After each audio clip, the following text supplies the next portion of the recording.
When we move from talking about God to talking about Jesus, many people, including many people in Christian churches, would imagine that you can simply take a flying leap from a general discussion of God and land with both feet in a discussion of Jesus of Nazareth and who he was and what he did. Well, you can always do that if you like, but you are almost bound, if you do that, to misunderstand Jesus. And so for that reason, I've put in between the chapter on God and the two chapters on Jesus, another chapter on Israel.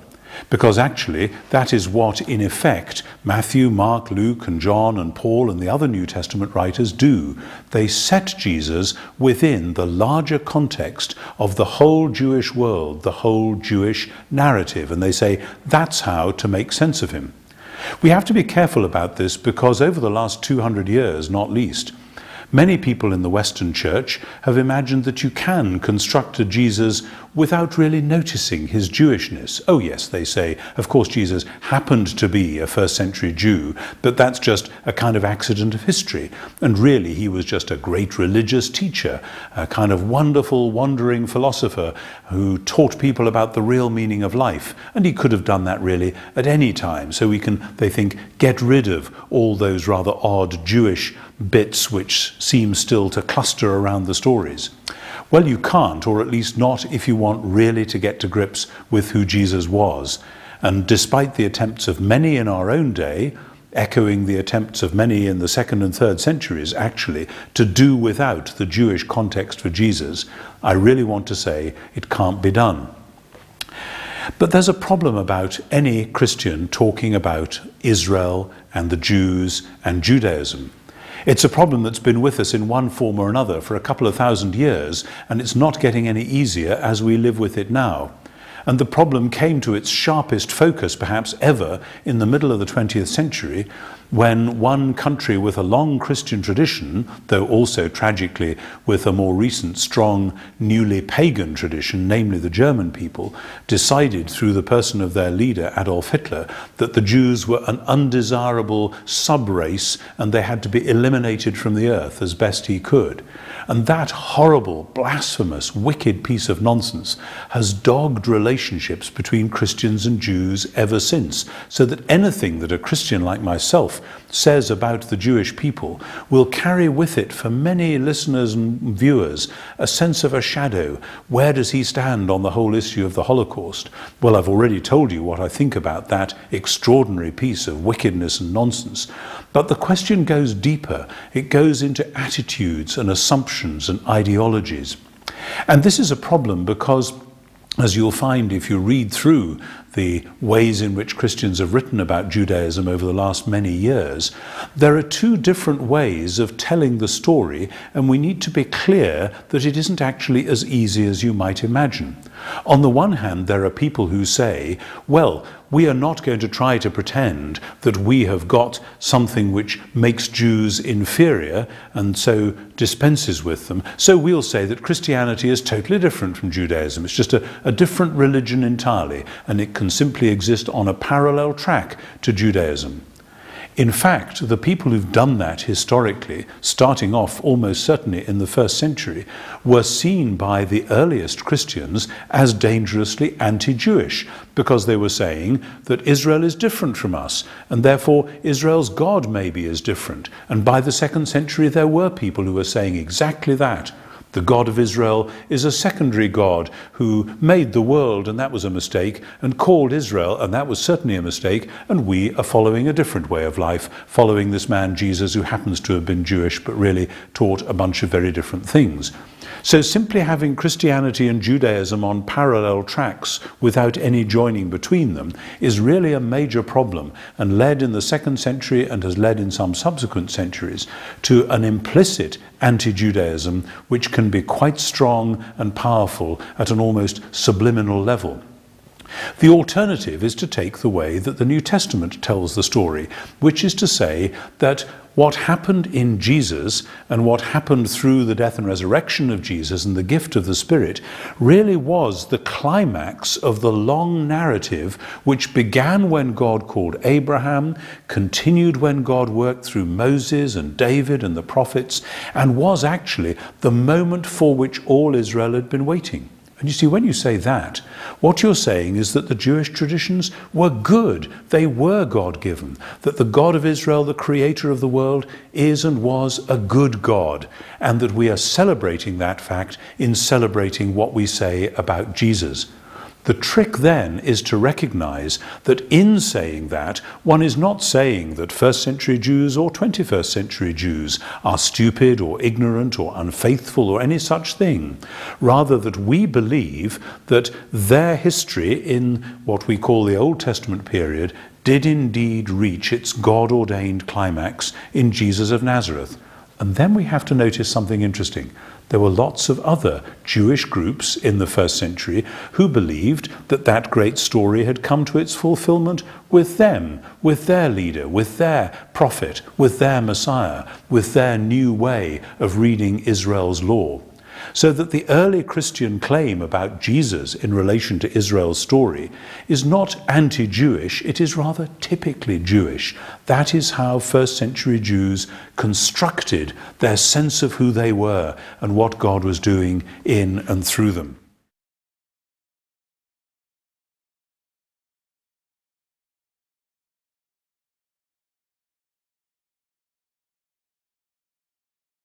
Let's go back to the beginning and talk about that strange old man with whom it all began, Abraham.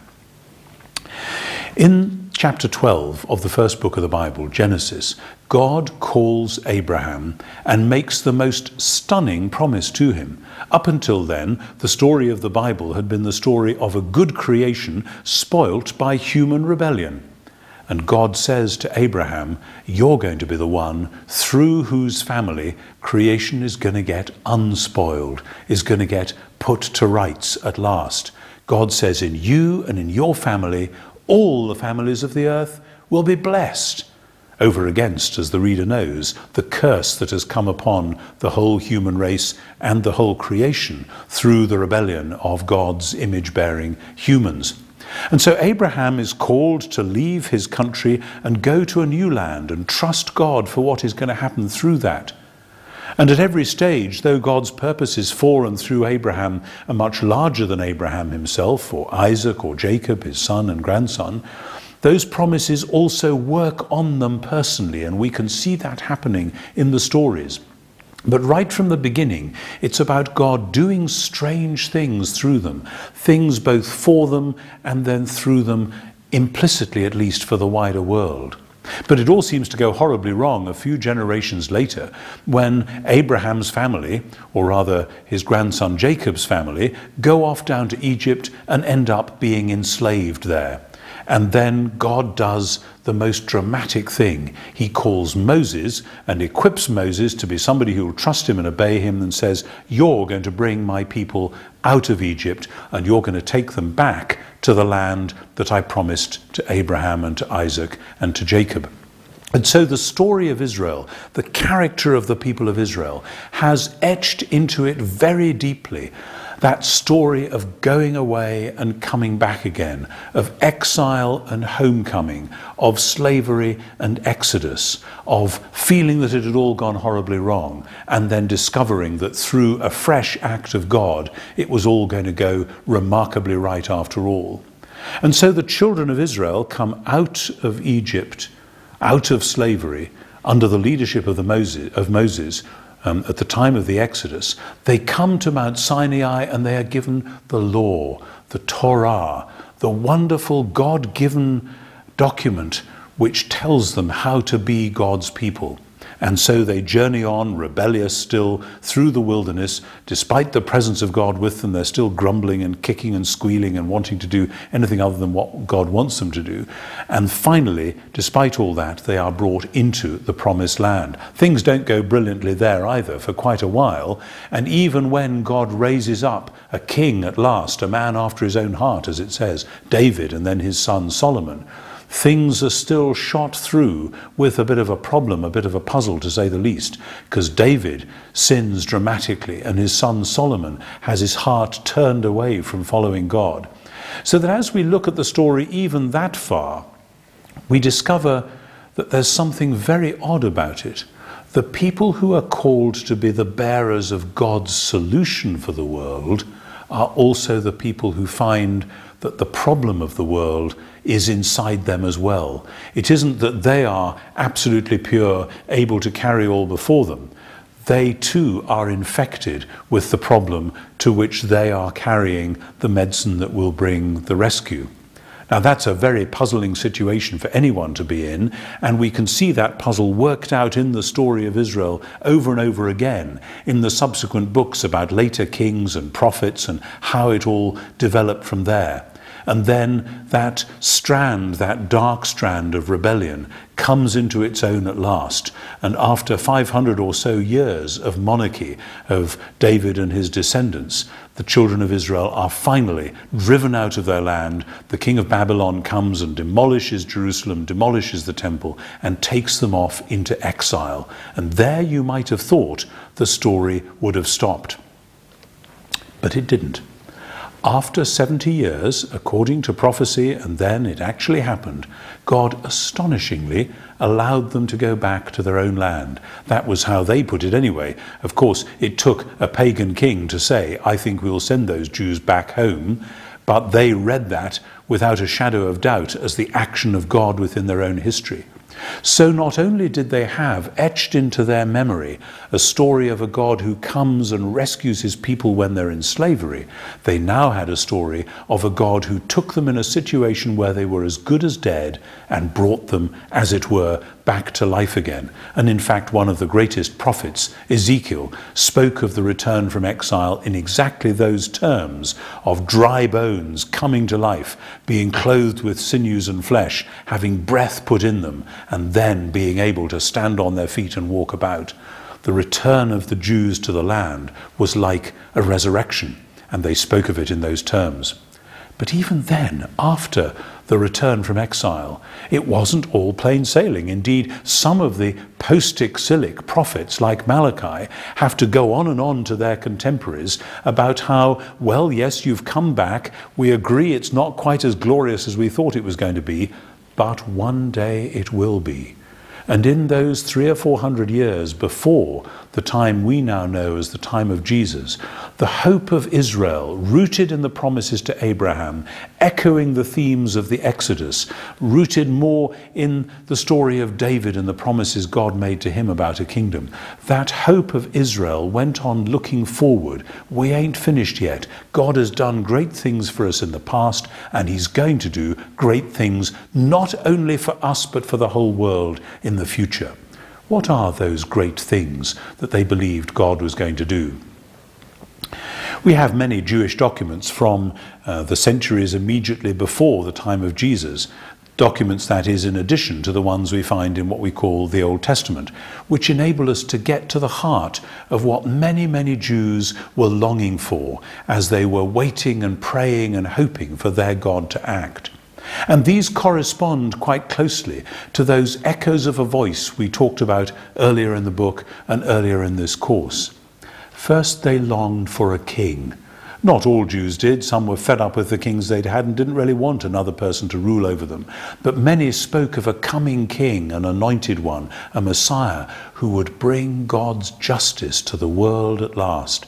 They looked back to the old prophecies which spoke of the rule of the king making the wolf and the lamb lie down together and peace and justice flood the whole creation. They said, that's what we want, a king who will bring God's justice into the world at last. But they didn't just hope for a king. All those years they had had a temple, the temple had been destroyed, the temple had been rebuilt, and the temple was the sign of the relationship between God and his people, the place where heaven and earth overlapped. So that if you were a loyal Jew, you wouldn't say of going up to the temple that it's as though we're going into heaven. You would actually believe that when you went into the temple, you were on that place on the surface of the earth where heaven and earth really did overlap. In other words, the temple was at the heart of their spirituality. And when they talked about the temple in that period in the centuries before Jesus, they talked about it as the place where God and his people would finally get their act together at last.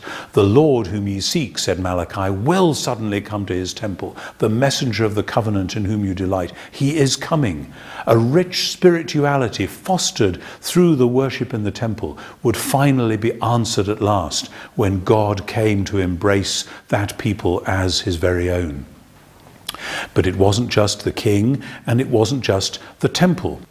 The people were hoping as well that the Torah, the gift of God's law, God's own presence with them, guiding them and leading them, would somehow be fulfilled in a new way, that it would bind Israel to Yahweh and Yahweh to Israel forever, and that in doing so, it would also sustain Israel's relationships so that Israel would be a place where justice was done, where families would flourish, so that Israel and her neighbors would be able to live at peace.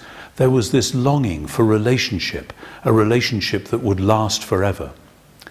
And then finally, there was the promise that grew out of the promise of the land. God had promised Abraham this land, and now it would be a new creation, new heavens and new earth, said the prophet Isaiah. And with that is a wonderful unfolding in some of the most beautiful poetry ever written of God's promise to renew the whole creation and flood it with his glory and beauty. The earth shall be full of the glory of the Lord as the waters cover the sea. And that promise catches up that desire for beauty, that appreciation of beauty, so that we find in the hope of Israel the longing for justice, the longing for spirituality, the desire for true relationships, and that yearning after beauty of which we spoke before. These are all present in the hope of Israel. And it is the Christian claim that it was this hope of Israel that was fulfilled when a young Jewish prophet called Jesus came into Galilee saying, "The time has come, God is now going to be king." And that's what we're going to be looking at in the next session.